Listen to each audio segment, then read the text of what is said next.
क्या इसलिए आपने वो सारे वादे किए थे? कहिए ना अम्मी, कहिए। हल्की सी ठंडक थी उसकी आवाज में, बिल्क कर रो रही थी वो। अपनी किस्मत पर, अपने होने पर, लेकिन शायद उसकी किस्मत ने भी उससे अपना पीछा छुड़ा लिया था। वो रो ही रही थी अपने किस्मत पर कि तभी अचानक से उसका गल एक तरफ झुक गया। छटाक, क्या है अकीर रिवेल का मकसद? क्या सच में फरीदा बेगम अपनी बेटी को रिवेल के मनोरंजन के लिए इस्तेमाल करेगी? जान के लिए पढ़ते रहिए। चैप्टर 2 NAZDIKIYABIKAU लड़की। Happy reading. क्या इसी दिन के लिए मुझे सबसे छुपा कर रखा था आपने, अम्मी? क्या इसलिए आपने वो सारे वादे किए थे? कहिए ना अम्मी, कहिए। जैसे ही उस लड़की ने रोते हुए ये कहा तभी एक जोरदार थप्पड़ उस लड़की के गाल पर आ लगा। एकदम से वह नीचे गिर पड़ी, उसकी सांसें अटक सी गईं। फरीदा बेगम उसके तरफ झुकी और गुस्से से बोली, नीचे सिंघानियाज का बेटा तेरा इंतजार कर रहा है, मुझे कोई नाटक नहीं चाहिए। जल्दी उठ और चल। वह लड़की रोते हुए अपना सिर हिलाने लगी, मैं यह नहीं करूंगी अम्मी। मैं अपने आप को उन लोगों के बीच कभी गिरने नहीं दूंगी, कभी नहीं। इतना कहकर वह बिलक बिलक कर रोने लगी। उसकी मासूमियत देखकर पीछे खड़े सभी लोगों का दिल सिकुड़ गया, लेकिन फरीदा बेगम टस से मज नहीं हुई। वह नीचे झुकी और अजीब सी मुस्कान के साथ बोली, इनाया बेगम, तेरे हाँ या ना करने से कुछ नहीं बदलेगा। अगर तू चाहती है कि तेरा अनमोल रतन, तेरा प्यार सलामत रहे, तो बिना किसी नखरे के मेरी बात मान। वरना मेरी बच्ची, तू तो जानती ही है ना, मुझे अच्छे से आता है उंगली टेढ़ी करना। नीचे हॉल में अचानक अंधेरा छा गया। तभी सीढ़ियों की तरफ से एक मधुर सुर की आवाज गूंज उठी। सभी की नजरें एक एक करके ऊपर उठी। सीढ़ियों से एक लड़की धीरे धीरे नीचे उतर रही थी। उसके पैरों की पायल की हल्की सी छन छन पूरे हॉल में गूंज रही थी। उसके चेहरे पर पड़ा हल्का सा घूंघट, उसका पहना हुआ वह लाल लहंगा, ये सब उसे नीचे खड़े बाकी सबसे अलग बना रहा था। नीचे बैठे रिवेल, जो अब तक अपने फोन में देख रहा था, उसकी नजरें एकदम से सामने उठ गईं। जैसे जैसे वह नीचे आ रही थी, सबकी निगाहें बस उसी पर टिकी थीं। रिवेल को उसका नाम पहले से पता था, लेकिन उसे इस रूप में देख उसके होठों से बस एक ही शब्द निकला, इनाया। जैसे ही वह उसके सामने आई, रिवाइल की नजर एक पल के लिए उसके होठों पर गई, लाल, गहरे, जैसे शराब, नशीली। उसका लहंगा गोल गोल घूम रहा था, उसकी पायल की छनक से हॉल गूंज उठा था। उसके हाथ हवा में उठे, जैसे चांदनी भी उसे छू लेने को तड़प रही हो। रिवाइल बस उसे देखे जा रहा था। ये नजारा उसके लिए नया था, पहली बार था, मगर आखिरी नहीं। वह यही सोच रहा था कि तभी उसके फोन पर एक मैसेज फ्लैश हुआ। अगले ही पल उसकी आंखें गुस्से से सख्त हो गईं। उसका चेहरा एकदम गंभीर हो गया और अगले ही सेकंड उसने अपनी जेब से गन निकाल ली। साइड में बैठी फरीदा बेगम की तरफ देखा और ट्रिगर को काश लिया। अपने दांत भींचते हुए गुस्से से फुसफुसाया, रिवाइल सिंघानिया के साथ धोखा तबाही लाता है, तबाही। तबला की तान अब और तेज होने लगी। उसके साथ इनाया भी घूमने लगी। उसका लाल लहंगा हवा में गोल गोल घूम रहा था। बेचैनी थी उसके दिल में, और जब जब उसकी नजर रिवाइल पर जा रही थी, जिसे वो जानती तक नहीं, उसका दिल और तेजी से भागे जा रहा था। वो चाहकर भी खुद को कांपने से रोक नहीं पा रही थी। वहीं पिक्चर का असली खेल तो बाहर चल रहा था। बाहर एक एक करके रिवाइल के बॉडीगार्ड्स फरीदा बेगम के आदमियों को बिना किसी आवाज के खत्म कर रहे थे। किसी को कानों कान खबर तक नहीं हुई और आधे से ज्यादा आदमियों की सांसें रोक दी गईं, बस अपने बॉस के हुक्म पर। अंदर सबकी नजरें सिर्फ एक ही चीज पर थी, इनाया। इनाया की वो अदाएं, वो नखरे, जो घूंघट में होते हुए भी सबका दिल बहलाने के लिए काफी थे। हॉल में सभी उसके साथ झूम रहे थे, कोई उसे छूने की कोशिश कर रहा था, तो कोई उसके करीब जाने की। और ये सब रिवाइल की आंखों के सामने हो रहा था। इनाया को अब अजीब महसूस होने लगा। लोग उस पर पैसे उड़ा रहे थे। इनाया के लिए इससे बुरा दिन कुछ नहीं हो सकता था। वो वहां से भाग जाना चाहती थी बहुत दूर, लेकिन इससे पहले कि वो कुछ करती, तभी बाहर से एक आदमी रेंगता हुआ अंदर आया और दर्द भरी चीख के साथ चिल्लाया, फरीदा बेगम। इतना कहकर वो मुश्किल से उठ खड़ा हुआ और फरीदा बेगम की तरफ भागा, लेकिन जान निकल जाने की वजह से वो खड़ा नहीं रह सका। सबकी आंखें फटी की फटी रह गईं। जैसे ही वो आदमी जोर से गिरा, रिवाइल ने बिना देखे अपनी गन उठाई और सीधे छत पर गोली चला दी। अफरा तफरी मच गई, लोग इधर उधर भागने लगे। वहीं खड़ी इनाया सिर से पांव तक कांप गई। उसने काश कि अपने कान बंद कर लिए होते। इनाया के होश उड़ गए थे, वो कांपने लगी थी गोलियों की आवाज से। लेकिन फरीदा बेगम वहीं शांत खड़ी थीं, जैसे उन्हें कुछ भी पता ही न हो। उन्होंने एक बार चारों तरफ देखा, उनकी रंगीन महफिल अब रंगीन नहीं, बल्कि डरावनी बन चुकी थी। चारों तरफ लाशें पड़ी थीं। सामने गन लिए खड़ा था रिवाइल, और पूरी हवेली में उसके बॉडीगार्ड्स फैले हुए थे। लेकिन फरीदा बेगम, वो आराम से उसी झूले पर बैठ गईं, जहां कुछ देर पहले बैठी थीं। रिवाइल ने अपनी गन धीरे धीरे उनकी तरफ घुमाई। अब गन की नोक पर थी फरीदा बेगम, बीच में था रिवाइल, और उसके पीछे खड़ी थी इनाया। जैसे ही इनाया ने ये देखा, वो दौड़कर फरीदा बेगम के सामने खड़ी हो गई। उसके चेहरे का घूंघट अब भी वैसा ही था। वो रिवाइल के सामने आते ही बोल पड़ी, ये गन नीचे करो। मेरी अम्मी को कुछ मत करना। रिवाइल का खून खौल रहा था। वो अचानक आगे बढ़ा। इनाया को कुछ समझ नहीं आया। इससे पहले कि वो कुछ समझ पाती, रिवेल ने पीछे से उसकी कमर जकड़ ली। इनाया डर गई, उसका बदन एक झटके में सिहर उठा। वो रोते हुए बोली, छोड़ो मुझे, छोड़ो। लेकिन रिवाइल को उसके रोने से कोई फर्क नहीं पड़ा। वो गुस्से में सामने देखते हुए बोला, फरीदा बेगम, क्या समझा था तुमने कि तुम्हारा प्लान मेरे सामने चल जाएगा? तुमने सोचा भी कैसे कि रिवाइल सिंघानिया, द माफिया डॉन को तुम मार पाओगी? फरीदा बेगम बिना किसी डर के बैठी रहीं। वो जानती थी रिवाइल कोई बच्चा नहीं है, उसे मारना उनके बस की बात नहीं थी। बल्कि वो तो चाहती ही थी कि रिवाइल को ये खबर मिले कि फरीदा बेगम उसे मारना चाहती हैं। और उनका प्लान काम कर गया था। फरीदा बेगम उसकी बात सुनकर खड़ी हुई और उसकी आंखों में देखते हुए बोली, समझदार हो तुम, लेकिन तुम ये भी जानते हो ना कि हमारे यहाँ दुश्मनों को मारा नहीं जाता। तुम मुझे मार नहीं सकते, अपने बाप की बात तो मानोगे ही तुम। इनाया, जिसे ये सब कुछ समझ नहीं आ रहा था, वो अपनी अम्मी की तरफ देखती हुई बोली, अम्मी अम्मी ये सब। रिवाइल ने जैसे ही उसकी आवाज सुनी, उसने झटके से इनाया के हाथ पकड़े और जबरदस्ती उसे अपने कंधे पर उठा लिया। और फिर से ऊपर फायर करते हुए बोला, तुम्हें नहीं मार सकता, लेकिन तुम्हारी बेटी को रोज तिल तिल कर मारूंगा। अब ये मेरी हुई।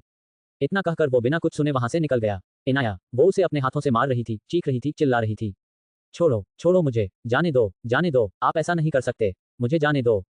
वहीं जैसे ही वो सब चले गए, एक जोरदार हंसी से पूरी हवेली गूंज उठी। और ये हंसी थी फरीदा बेगम की। सब उन्हें देखकर समझ नहीं पाए कि क्या फरीदा बेगम पागल हो चुकी हैं। वो धीरे धीरे उठी और एक अंगूर उठाकर अपने हाथों में घुमाने लगी और फिर नाचने लगी। ओ मारो, जीत होवे। ओ मारो, जीत होवे। उन्हें इस तरह झूमते देखकर वहां छुपी सभी लड़कियां डर के मारे उनके पास आईं और कांपती हुई बोलीं, बेगम साहिबा, क्या आप ठीक हैं? फरीदा बेगम ने उन्हें डरते हुए देखा और हंसते हुए अंगूर खाते हुए बोली, अरे लड़कियों, डरने की बात नहीं है, हंसो और जल्दी जाओ, इन लाशों को उठाओ, खुशी का दिन है। फरीदा बेगम की 18 साल पहले की गई प्लानिंग आज रंग लाई है। हाँ आज। इतना कहकर वह दोबारा से झूमी और बोली, अब मैं उन्हें उसी तरीके से मिटाऊंगी जैसे कभी फरीदा बेगम मिटी थी। मेरे हुक्म के इक्के ने अपनी बाजी मार ली है अपनी बाजी। कहते हुए वह घूमने लगी। किसी को कुछ समझ नहीं आ रहा था। आखिर उनकी बेटी को दुश्मन उठाकर ले गया था, सारे आदमियों को मौत के घाट उतार दिया गया था, फिर भी फरीदा बेगम इतनी शांत कैसे थी? आखिर क्या योजना बनाई थी उन्होंने इन 18 सालों में?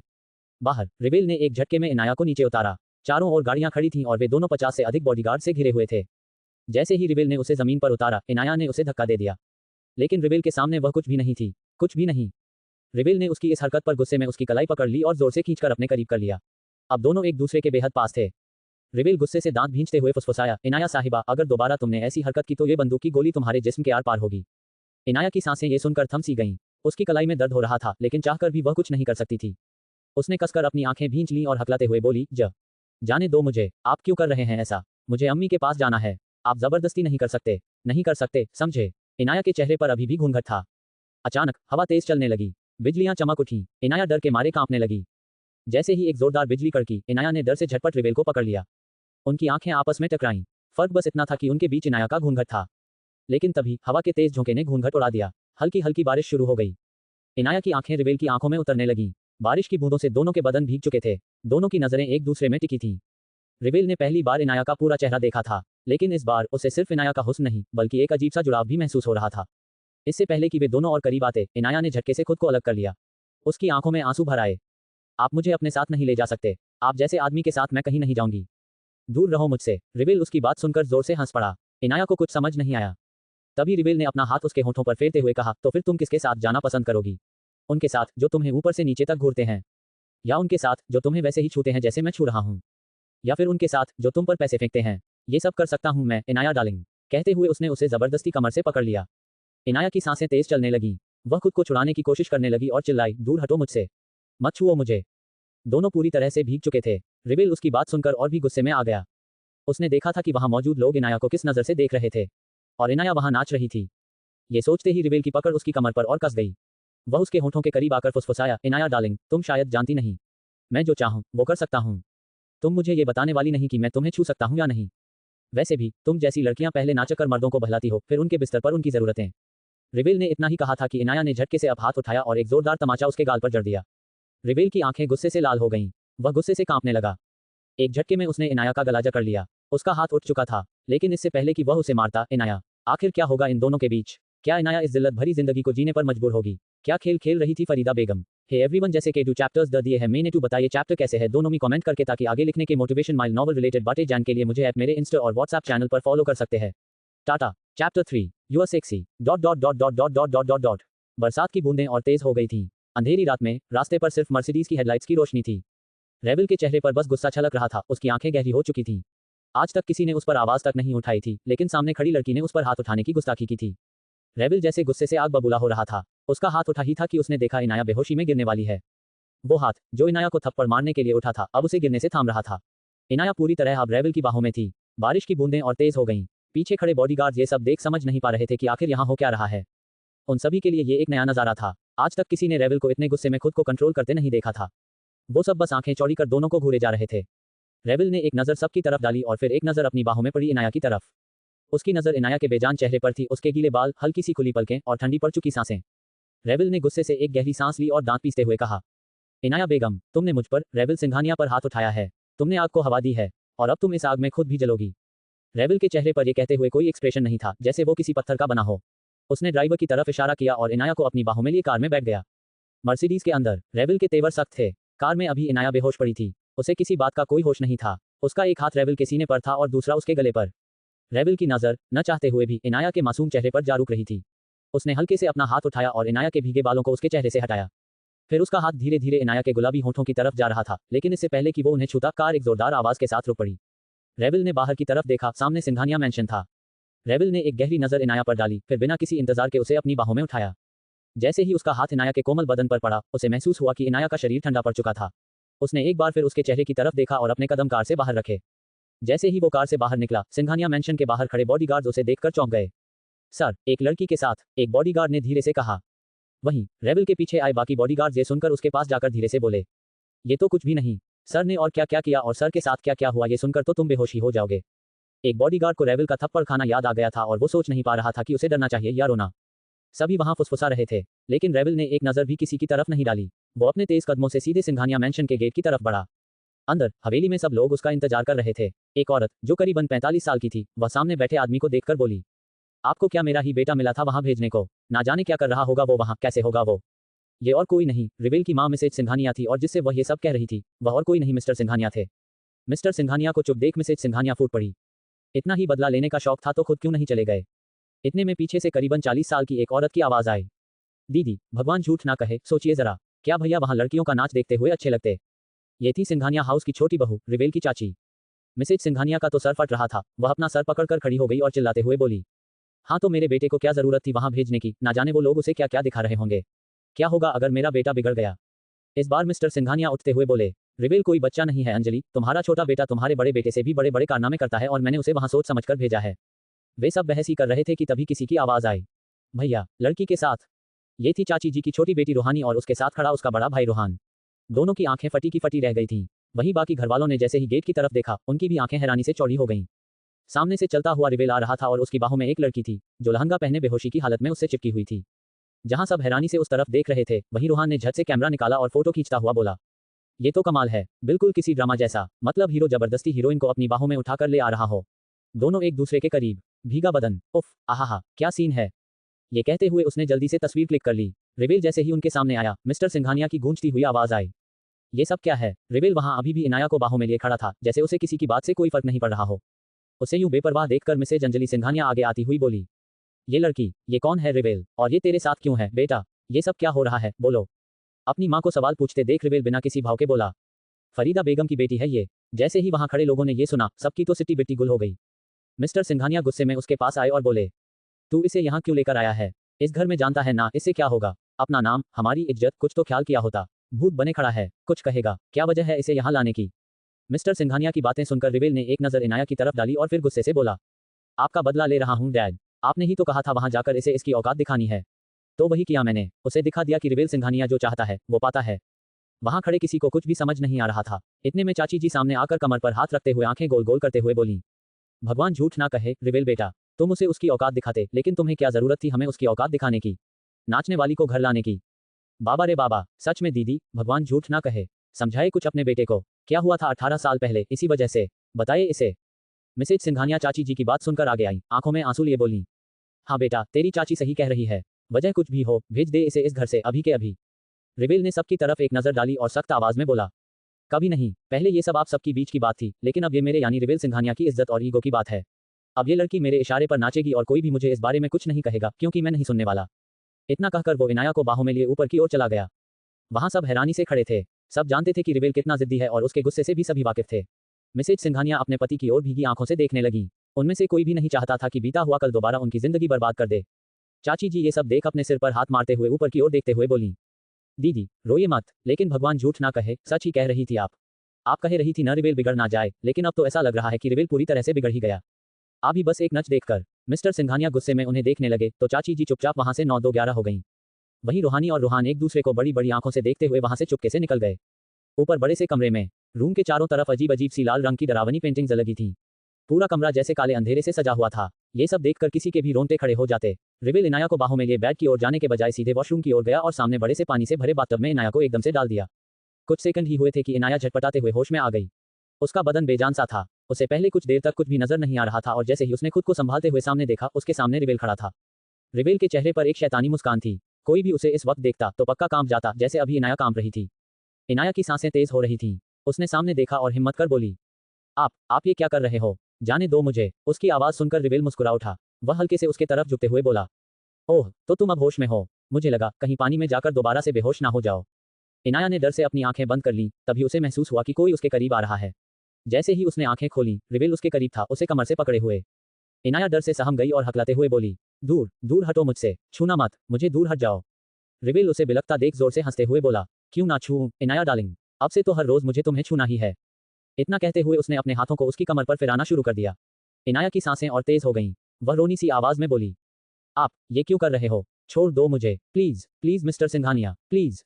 उसे रोते देख भी रिवेल को कोई राहत नहीं मिली। रिवेल का एक हाथ इनाया की कमर पर था और दूसरा वह उसके गले की ओर ले जाकर हल्के हल्के फेरते हुए बोला, इनाया डार्लिंग, मुझे कहना पड़ेगा, यू सेक्सी। इसीलिए तो लोग तुम पर पैसे फेंक रहे थे। सोचो जरा, भीगे कपड़ों में अगर तुम इतनी खूबसूरत लग रही हो तो। इनाया जैसे ही ये सुनी, उसकी आंखों से आंसू बहने लगे। वह खुद को रोक नहीं पाए और रोते हुए कहने लगी, जाने दो मुझे यहाँ से, अम्मी के पास जाना है मुझे, प्लीज जाने दो। लेकिन रिवेल उसकी सुने बिना उसे एकदम से पलटकर दीवार से टिका देता है।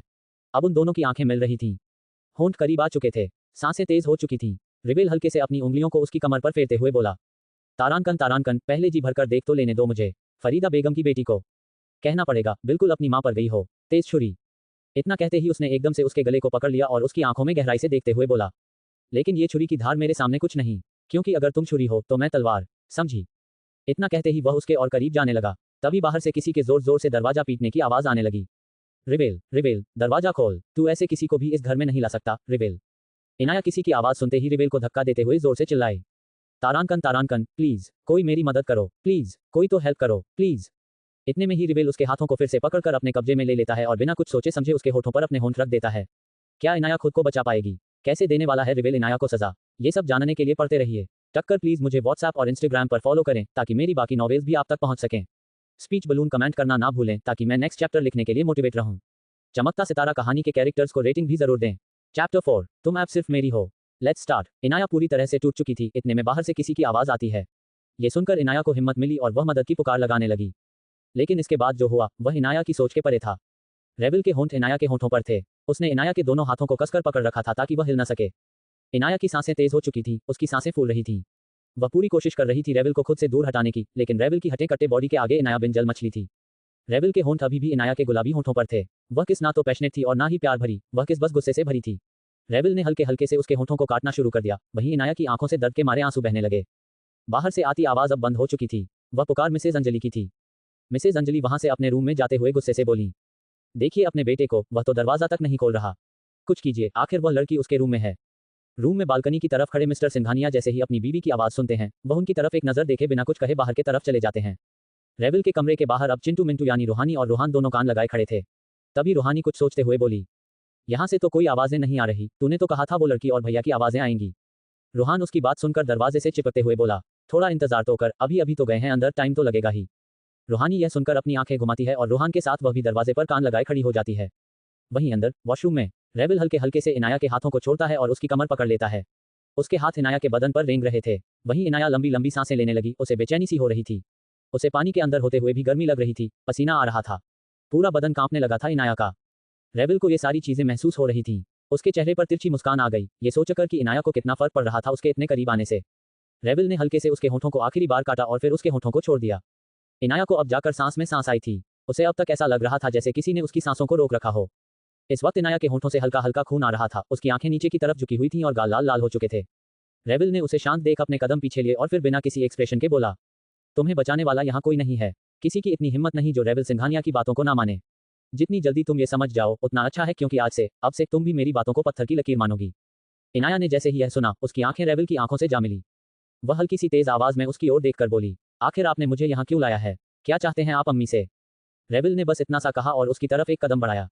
फिर कुछ देर वहीं उसे देखता रहा। इनाया को तो जैसे ये सब कोई पहेली लग रही थी, जिसमें ना अंदर आने का कोई रास्ता था, ना बाहर जाने का। इनाया को कंफ्यूज देखकर रेबल बाथटब का पानी बंद करते हुए बोला, इससे पहले वजह चाहे जो भी हो इस दुश्मनी की, अब से सिर्फ वजह यही है कि तुम अब से मेरी हो। इनाया उसकी बात सुन गुस्से से तिलमिला उठी। आप ये सब क्या कह रहे हैं? मैं कोई सामान नहीं जिसे आपने अपना बना लिया हो। मैं कभी आपकी नहीं हो सकती, कभी नहीं। हमारे बीच कोई रिश्ता नहीं है, ना ही मैं आपकी कोई नौकरानी हूँ, समझ गए आप? इनाया के गुस्से को देखकर रेबल कुछ देर चुप रहा और फिर जोरों से हंसते हुए बोला, ये तो वक्त बताएगा, फिलहाल तुम इतना समझ लो कि तुम्हारी एक होशियारी और वहां हीरांगढ़। धमाका। ये सुन इनाया के रोंगटे खड़े हो गए। क्या वह उससे ये कह रहा था कि वह पूरा का पूरा हीरांगढ़ तबाह कर देगा? इनाया ने जैसे ही यह सोचा, उसकी आंखों से आंसू सैलाब की तरह गिरने लगे। वह अपना सिर हिलाते हुए बोली, नहीं नहीं, मेरे आदि को मैं कुछ नहीं होने दूंगी, कभी नहीं। रेबिल उसे इस कदर बेचैन होता देख कुछ समझ नहीं पाया। वह उसके हाथों को पकड़कर बाहर की तरफ ले जाने लगा। इनाया भी बिना कुछ कहे उसके साथ चलने लगी। उसके दिल में डर बैठ गया था आदि को खोने का। रूम में जाते ही रेबिल ने उसकी तरफ देखा और फिर कहा, आज के लिए काफी तमाशा हो चुका, अब रूम से बाहर निकलो। इनाया उसकी तरफ बिना किसी भाव के देखने लगी। रेबिल उसे वहीं खड़ा देख उसके हाथ पकड़कर दरवाजे की ओर ले जाते हुए बोला, इससे ज्यादा मैं तुम्हारी शक्ल नहीं देख सकता, बाहर जाओ और मेरे रूम के बाहर इंतजार करो तुम्हारे अगले आदेश का। और इतना कहकर वह उसकी तरफ पलटा, फिर बोला, याद रखना, यहाँ तुम रेबिल सिंघानिया को धोखा देने की सोचना भी मत, वरना वहां सब कुछ चूर चूर हो जाएगा। और मिस इनाया डार्लिंग, मैं जो कहता हूँ वह जरूर करता हूँ। इनाया किसी पुतले की तरह उसकी बातें सुने जा रही थी। वह डर जो उसके दिल में बैठ चुका था, उसमें वह शायद ही ऐसा कुछ करती जिससे उसके आदि को कोई नुकसान पहुंचे। रेबिल ने अचानक दरवाजा खोला, लेकिन दो लोग एक एक करके जमीन पर गिर पड़े।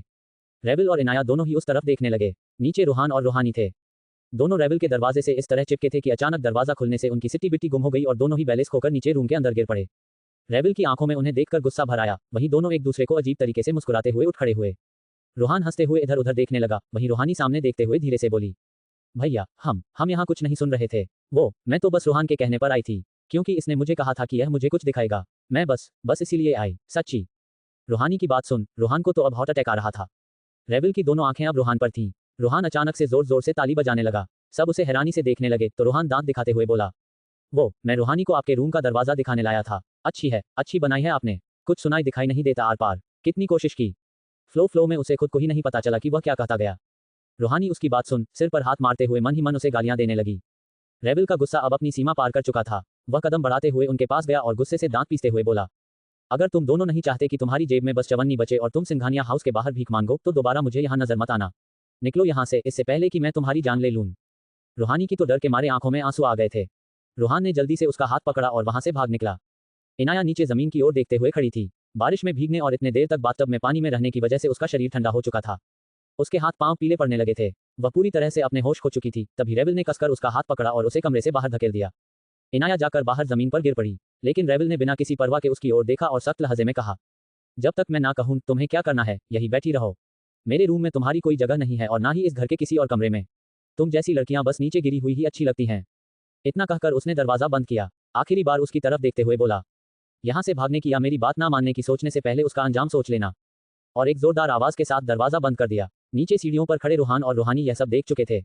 रूहानी को यह सब देखकर बहुत बुरा लग रहा था, लेकिन वह जानती थी कि वह कुछ नहीं कर सकती। वह रूहान की ओर देखकर हल्की आवाज में बोली, भैया ऐसा कैसे कर सकते हैं? वो उसे रूम से बाहर निकाल दिया, वो भी भीगी हालत में।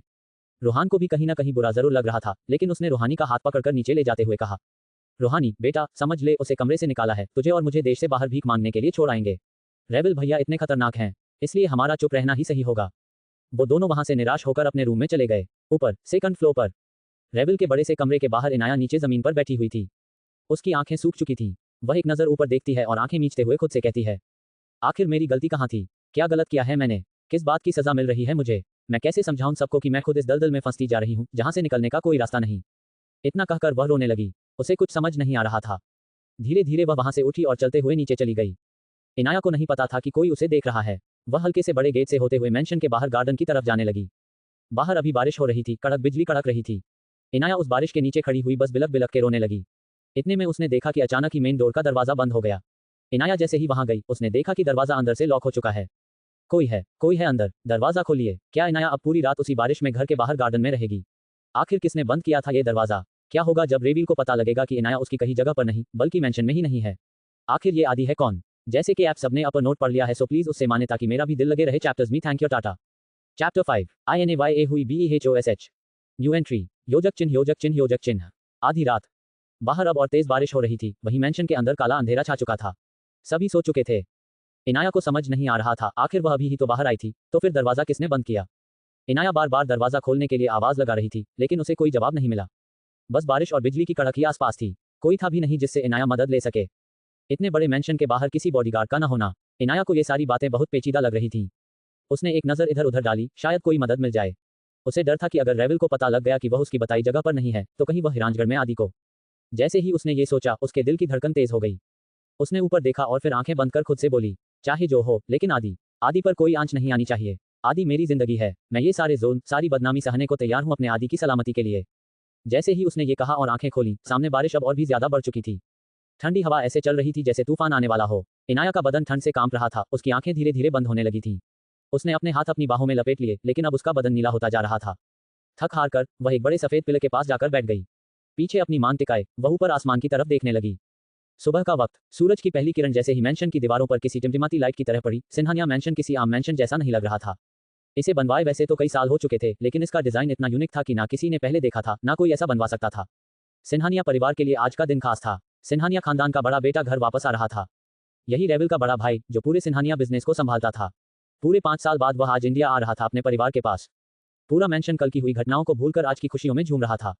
सर्वेंट्स इधर उधर भागते नजर आ रहे थे। मिसेज अंजलि किचन में अपनी सारी तैयारियों में लगी हुई थी। आज का नाश्ता स्पेशल होने वाला था क्योंकि उनका बेटा आ रहा था। वहीं दूसरी तरफ चाची जी ड्राइंग रूम में बैठी इंस्टाग्राम पर रील्स बनाने में बिजी थी। बिल्कुल आजकल की लड़कियों की तरह पूरा मेकअप किए, लाली लिपस्टिक लगाए कमाल ढा रही थी वो अपनी रील्स बनाने में बिजी ही थी कि तभी एक आवाज आई। माँ, आप भी न जाने क्या हो गया है, बाकी सबकी तरह आपने भी लॉकडाउन के टाइम से रील बनाने का नया नशा कर लिया है। क्या होगा जब बड़े पापा को पता लगेगा आपके रील्स के बारे में। ये रूहान था जो अपनी माँ की हरकतों पर हंस रहा था। चाची जी ने उसे हंसते हुए देखा तो घूरते हुए बोली, भगवान झूठ ना कहे, तुम क्या जानो इस मंडीला सिन्हानिया की जवानी के कितने दीवाने हैं। अभी भी लोग मरते हैं मुझ पर। और रही बात भाई साहब के मेरे बारे में जानने की, तो वो तो अपने बुढ़ापे में है, वो क्या जाने मंडीला सिन्हानिया के शौक को। रूहान अपनी माँ मंडीला जी यानी चाची जी की बात सुनकर प्रणाम करते हुए बोला, माता कहाँ हैं आपके पैर, धन्य धन्य हो आप। तभी उनकी बातचीत के बीच रूहानी की आवाज आई, ये सब छोड़ो आप सब, सोचो जरा, आज तो मजा आने वाला है। उसकी आंखों में एक्साइटमेंट थी। बड़े भैया वापस आ रहे हैं, मतलब इतने सारे गिफ्ट्स मिलेंगे। सब लोग भूल ही चुके थे कि आखिर कल क्या तूफान आया था। सब मगन ही थे कि तभी रेविल की आवाज पूरे मेंशन में गूंज उठी। इनाया। सबने ऊपर देखा, रेविल सीढ़ियों से नीचे आ रहा था। उसके चेहरे पर गुस्सा साफ साफ नजर आ रहा था। वह गुस्से से इधर उधर देखता हुआ बोला, कहाँ है इनाया। अंजलि जी भी अंदर से बाहर आई। वहां खड़े किसी को नहीं पता था कि आखिर इनाया है कहाँ। इतने में बाहर से एक बॉडीगार्ड भागता हुआ अंदर आया और लंबी लंबी सांसें लेते हुए बोला, बॉस, वो मैडम बाहर। जैसे ही रेविल ने ये सुना, वह भागता हुआ बाहर की तरफ गया। उसने एक नजर चारों तरफ डाली, तभी उसकी नजर नीचे पड़ी इनाया पर। बारिश से जमीन घास भीग चुकी थी। इनाया को जमीन पर पड़ा देख रेविल उसकी तरफ भागा और उसे बुलाते हुए बोला, इनाया। लेकिन जैसे ही उसने उसे छुआ, उसके होश उड़ गए। इनाया का बदन बर्फ की तरह ठंडा था, उसकी आंखें बंद थीं। ये देखकर रेविल ने जल्दी से उसे बाहों में उठाया और अंदर की तरफ ले गया। अंदर सब उसे आंखें फाड़े देख रहे थे। रेविल इनाया को अपने कमरे की तरफ ले जाते हुए चिल्लाया, डॉक्टर को बुलाओ, फास्ट। रूहान ये सुनते ही जल्दी से फोन लगाने लगा। इतने में दरवाजे से एक आदमी चलता हुआ अंदर आया। उसके कदम भारी थे। जैसे ही वह सामने आया, अंजलि जी भागते हुए उसके गले लग गईं। अविनाश सिन्हानिया, रेविल का बड़ा भाई आ चुका था। अंजलि जी के गले लगते हुए वह अपनी माँ की तरफ देख पहला सवाल यही पूछता है, ये लड़की यहाँ कैसे। उसकी ये बात सुनकर अंजलि जी चुप हो गईं, लेकिन चाची जी बीच में टपकते हुए कहती हैं, भगवान झूठ ना कहे, अच्छा हुआ तुम्हारी बाहों में कोई लड़की नहीं है, वरना हम सब तो बेहोश ही हो जाते। इतने में अविनाश के पीछे से एक लड़की सामने आई। दिखने में काफी खूबसूरत थी वो। उसे देखकर रूहान और रूहानी दोनों बोले, बड़े भैया आप भी। अविनाश उनकी बात सुनकर नासमझी से बोला, क्या आप भी। ये मेरी मैनेजर है अवी। अभी उसकी बात सुनकर उसे घूरने लगी और फिर सबको देख नमस्ते कहती है। अंजलि जी तो डर ही गई थी कि कहीं उनके बड़े बेटे ने भी कोई ऐसी वैसी हरकत ना कर ली हो। अविनाश सबको एक नजर देखता है और कहता है, अभी यहीं रहेगी काम के सिलसिले में, तो आप सब एक कमरा उसके लिए तैयार करवा लेना। इतना कहकर वह ऊपर की तरफ चला गया। वहीं अभी उसे जाता देख मन ही मन उसे कोसते हुए बोली, बच्चू तुम्हारी बात मान ली, इसका ये मतलब नहीं कि मैं हार गई। अब बताऊंगी तुम्हें, तुम्हारे ही घर में मजा चखाऊंगी। ऊपरी कमरे में रेविल ने इनाया को बिस्तर पर लिटाया और उसे जगाने की कोशिश करने लगा। इतने में दरवाजे की तरफ से किसी की आवाज आई, भाई हट जा, जल्दी हट। रेविल ने एक नजर उस तरफ डाली और फिर आंखें घुमाते हुए गुस्से से बोला, who the hell has called you. वो आदमी अंदर आते हुए मुस्कुराया और दांत दिखाते हुए बोला, योर ब्रदर हनी। अब जरा साइड हो, मैं भी तो देखूं कि तू कौन सी बला को घर ले आया है। इतना कहकर उसने इनाया की तरफ देखा और उसके हाथ को पकड़ा। जैसे ही उसने इनाया के हाथों को छुआ, उसके होश उड़ गए। वो हैरानी से रेविल की तरफ देखकर बोला, इसका बदन तो बहुत ज्यादा ठंडा है। रेविल ये सुनकर उसका हाथ इनाया के हाथ से हटाते हुए बोला, डॉक्टर कुणाल यादव, ये बात मुझे भी पता है। तुझे यहाँ इसलिए बुलाया है ताकि तू इसे होश में ला सके। वो आदमी और कोई नहीं बल्कि डॉक्टर कुणाल यादव था, रेविल का दोस्त। वो जल्दी से इनाया को चेक करता है, उसे एक इंजेक्शन लगाता है और फिर रेविल की तरफ देखकर कहता है, किस गधे ने इसके साथ ये सलूक किया है। कुणाल के ये बोलने पर रेविल बिना कुछ कहे इनाया की तरफ देखने लगा। उसे देखकर ऐसा लग रहा था जैसे उसके अंदर कोई जान ही ना बची हो। कुणाल ने लंबी सांस ली और फिर कुछ दवाइयां निकालते हुए बोला, जानता हूं कि तू माफिया है, हार्टलेस। लेकिन एक डॉक्टर के नाते कह रहा हूं कि ये लड़की मानसिक और शारीरिक दोनों ही तौर पर सही नहीं है। इसकी हार्ट बीट बहुत धीमी हो चुकी है। नॉर्मली किसी की बॉडी इतनी ठंडी नहीं पड़ती जैसी इसकी है। इंसान की मौत तक हो सकती है। रेविल ने जैसे ही ये सुना, उसकी आंखें इनाया की तरफ जैसे जमसी गईं। कुणाल ने उसके कंधे पर हाथ रखते हुए कहा, दवा दे दी है मैंने। अगर कुछ देर में होश आ जाए तो ठीक, वरना इसे हॉस्पिटल में एडमिट करना होगा। कुणाल जानता था कि रेविल और इस लड़की के बीच क्या रिश्ता है, इसलिए उसने ज्यादा कुछ कहने से बचना ही सही समझा। अपना सामान उठाते हुए वो बाहर की तरफ जाने लगा और धीमे से बोला, कमरे बदलने होंगे इसके। अब कोई आकर कर दे या तू कर, तेरी मर्जी। इतना कहकर वो वहां से निकल गया। रेविल कुछ देर वहीं इनाया की तरफ देखता रहा और फिर अचानक उसकी मुट्ठी भींच गई। वो दांत पीसते हुए गुस्से में बड़बड़ाया, तुमसे कहा था कि इसी कमरे में रहना, तो तुम वहां क्यों गई? आखिर तुम्हें क्या जरूरत थी वहां जाने की, मिस इनाया? इतना कहकर वो उसके करीब गया। इनाया के कपड़े भीगे हुए थे। रेविल वार्डरोब की तरफ गया और एक शर्ट निकाल लाया। उसने एक बार शर्ट को देखा, फिर एक बार इनाया के बदन को, और कदम उसके पास जाने लगे। आखिर कौन है आदि, जिसके लिए इनाया सब कुछ सहने को तैयार है? क्या रेविल को इनाया की फिक्र है? कुणाल की बात सुनकर क्या रेविल बिना इनाया की इजाजत के उसके कपड़े बदलेगा? भगवान जुट ना काहे चाची जी, कैसी लगी टीयर्स ऑफ जॉय, दो दिल दो दिल।